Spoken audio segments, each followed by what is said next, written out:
বলছে দাদা, রাত্রিবেলা করে আমরা থাকি তিনতলায়, আমাদের উপরে ছাদ, রাত্রিবেলা এসে আমাদের দরজায় কেউ ধাক্কা মারে, আমরা তিনটে মেয়ে থাকি, দরজা খুলি, দরজা খোলার পর দেখি কেউ নেই, ভাবি কেউ বদমাইশি করছে।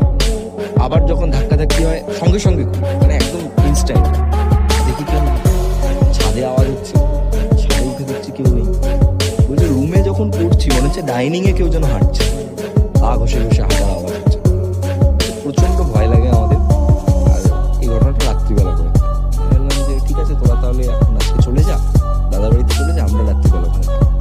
তো আমি তো বেশ 2-3 জন বন্ধু বান্ধবদেরকে পটিয়ে নিয়েছি, চল ভাই আজ রাতে ভূত দেখবো। গেছি সবাই ভাই। ওই বাড়ি থেকে আমাদের কাছে কোনো যন্ত্রপাতি ওসব কিছু নেই, আমরা জাস্ট এমনি গেছি, বলতে পারো অ্যাডভেঞ্চার, যেটা তুমি বললে প্রথমে যে অ্যাডভেঞ্চার, ভূত মানে একটা অ্যাডভেঞ্চার। তো আমরা গেছি, তখন শীতকাল, ঠান্ডা, ফ্যান চালানোর কোনো প্রশ্নই ওঠে না।